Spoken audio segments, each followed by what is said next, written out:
Don express, आईना सच का।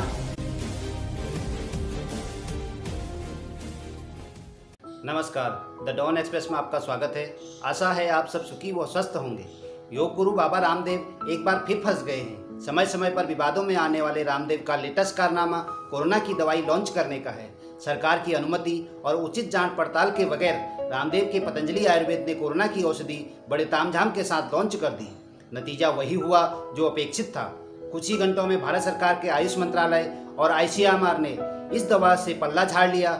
महामारी के इस संकट काल में पतंजलि की इस तरह की बचकाना हरकत से कंपनी की छवि को भारी धक्का लगा है।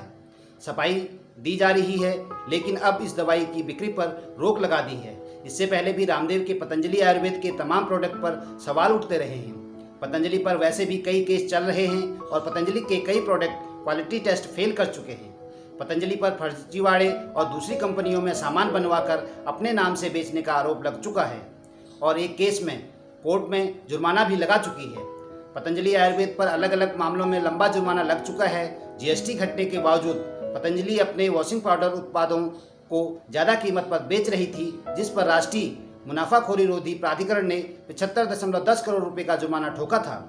इससे पहले 2016 में पतंजलि की 5 यूनिटों पर गलत प्रचार और गुमराह करने वाले विज्ञापन के लिए हरिद्वार की एक अदालत 11 लाख रुपए का जुर्माना लगा चुकी है। रामदेव की दिव्य फार्मेसी की पुत्र जीवक नामक औषधि पर काफ़ी बवाल हो चुका है। इस दवा का मामला संसद तक में उछल चुका है। पहले ये दवा पुत्रवती नाम से बेची जाती थी। रामदेव की हरिद्वार स्थित दिव्य योग फार्मेसी से अप्रैल 2005 में 115 कर्मचारियों को निकालने पर बवाल हुआ था।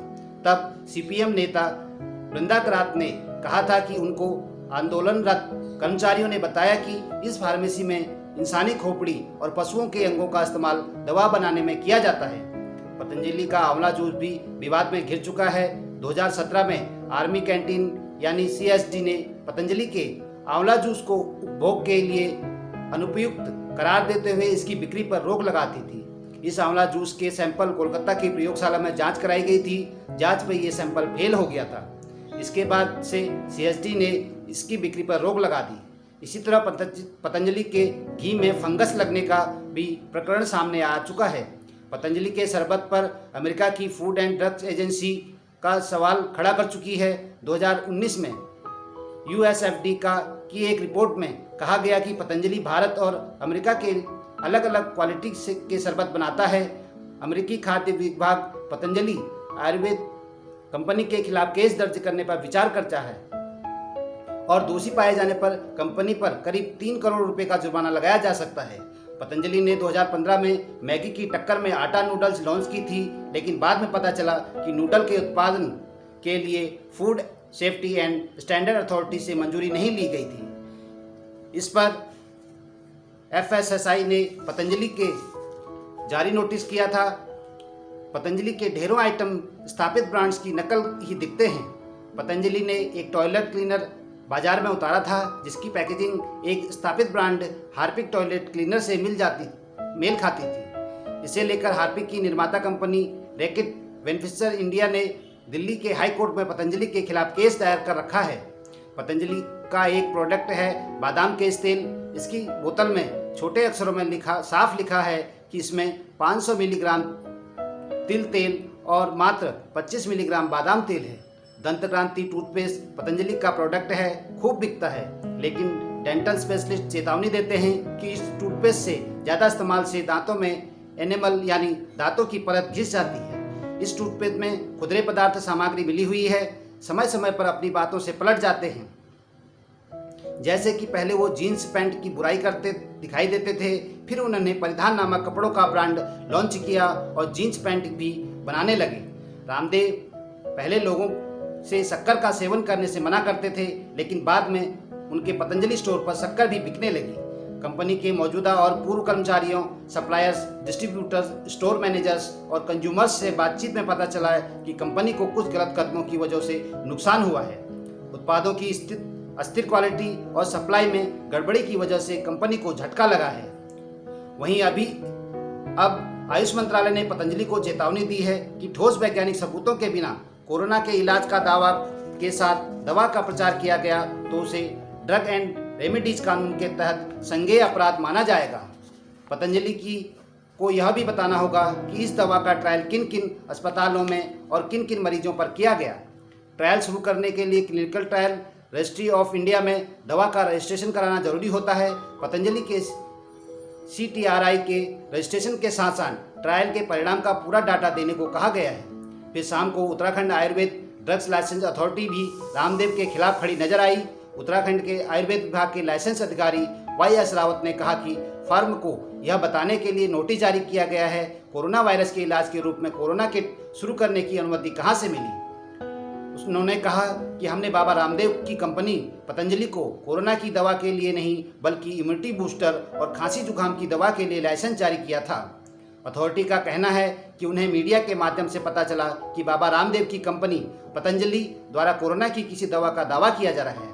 उत्तराखंड की आयुर्वेद लाइसेंस अथॉरिटी ने अब बाबा को नोटिस भेजकर जवाब मांगा है। इसी बीच आयुष मंत्रालय के रुख से भारतीय जनता पार्टी के सांसद और केंद्रीय मंत्री रह चुके सत्यपाल सिंह ने ट्वीट किया। सत्यपाल सिंह के ट्वीट से प्रतीत हो रहा है कि वह आयुष मंत्रालय द्वारा दवा पर तत्काल रोक लगाने के फैसले से नाराज हैं। सत्यपाल सिंह ने ट्वीट कर लिखा, यह सही समय है जब हम आयुर्वेद के आचार्य, आयुर्वेद प्रेमी तथा भारत सरकार मिलजुल कर आयुर्वेद को योग की तर्ज पर दुनिया में स्थापित कर सकते हैं। समय बड़े बड़े स्वार्थों को समझने का नहीं, विवाद का नहीं, संवाद का है। वहीं रात होते होते पतंजलि की तरफ से जवाब आया कि पतंजलि की दवा को लेकर आयुष मंत्रालय को जो भी गलतफहमी थी वह दूर कर दी गई है। पतंजलि ने आयुर्वेद दवाओं की जांच के सभी आधिकारिक मामलों को 100% पूरा किया है। इसकी सभी जानकारी हमने आयुष मंत्रालय को दे दी है। अब कहीं कोई संशय नहीं रह गया।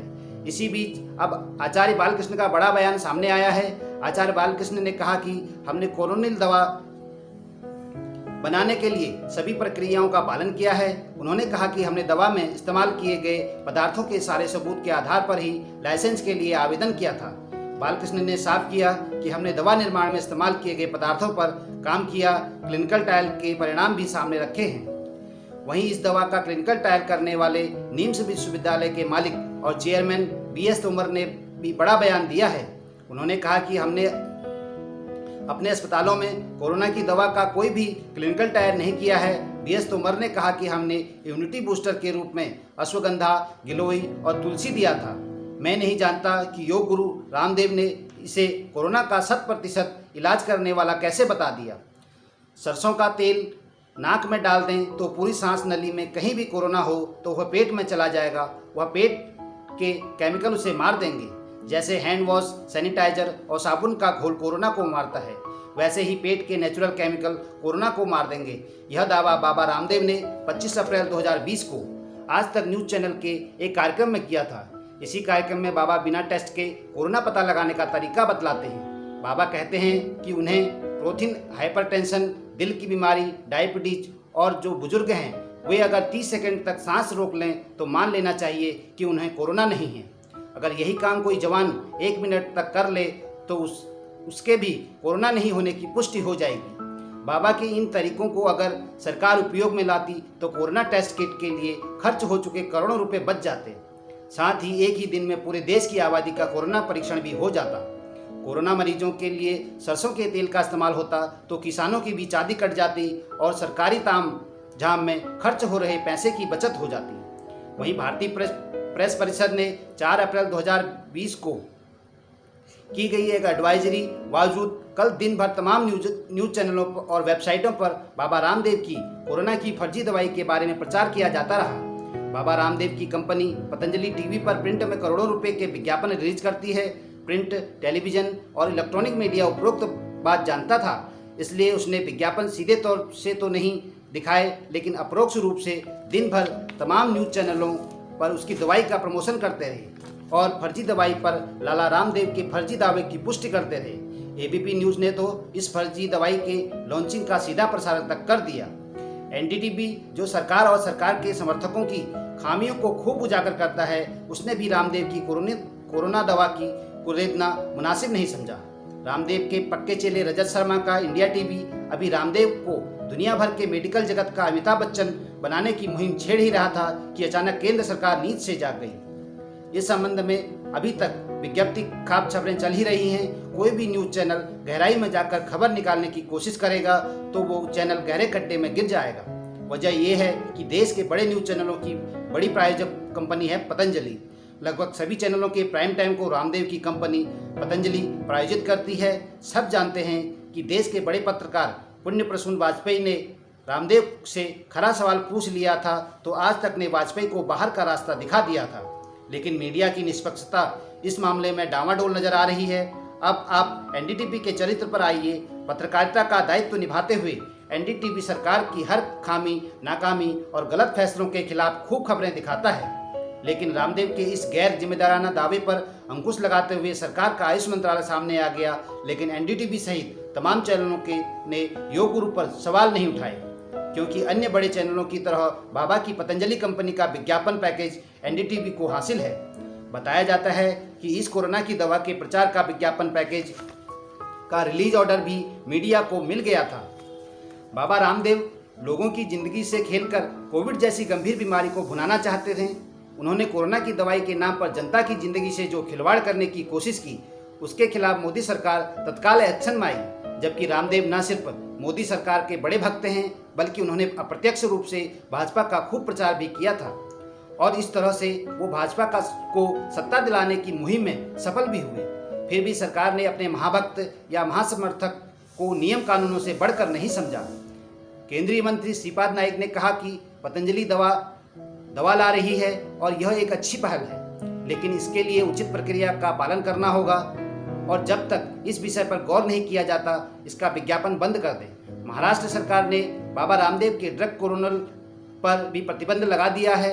महाराष्ट्र सरकार ने कहा कि पतंजलि के खिलाफ कानूनी कार्रवाई करेंगे यदि वे अपनी एंटी कोरोना दवा का विज्ञापन करेंगे या बेचने की कोशिश करेंगे। महाराष्ट्र सरकार के गृह मंत्री अनिल देशमुख ने कहा कि हमारी सरकार यह कार्रवाई इसलिए करेगी क्योंकि आयुष मंत्रालय को दवा को मंजूरी देना बाकी है। उत्तराखंड सरकार के नोटिस के अलावा बिहार के मुजफ्फरपुर की एक अदालत में पतंजलि आयुर्वेद दवा के नाम पर धोखा देने का आरोप लगाते हुए एक मामला दायर हुआ है। मुजफ्फरपुर के अय्यापुर निवासी सामाजिक कार्यकर्ता तमन्ना हाशमी ने पतंजलि विश्वविद्यालय के संयोजक स्वामी रामदेव और पतंजलि संस्थान के चेयरमैन आचार्य बालकृष्ण के खिलाफ मुजफ्फरपुर के मुख्य न्यायिक दंडाधिकारी के कोर्ट में केस दर्ज किया है। तमन्ना हाशमी ने स्वामी रामदेव और आचार्य बालकृष्ण पर आरोप लगाया है कि वो देश को कोरोना की गलत दवा बताकर गुमराह कर रहे हैं। इससे पहले राजस्थान सरकार ने बाबा रामदेव द्वारा कोरोना संक्रमण का इलाज खोजने के दावे को धोखाधड़ी करार दिया था। राजस्थान के स्वास्थ्य मंत्री रघु शर्मा ने कहा कि महामारी के दौरान बाबा रामदेव ने इस तरह से कोरोना ड्रग्स बेचने की कोशिश की थी, जो अच्छी बात नहीं थी। स्वास्थ्य मंत्री रघु शर्मा ने कहा कि आयुष मंत्रालय के गजट नोटिफिकेशन के अनुसार बाबा रामदेव को कोरोना आयुर्वेदिक दवा के परीक्षण के लिए आईसीएमआर और राजस्थान सरकार से अनुमति लेनी चाहिए थी। बिना अनुमति और बिना किसी मापदंड के दावे करना गलत है। साभार, Samachar for India, Bhadas for Media, Daily Hunt, Daily Home. धन्यवाद। The Dawn express.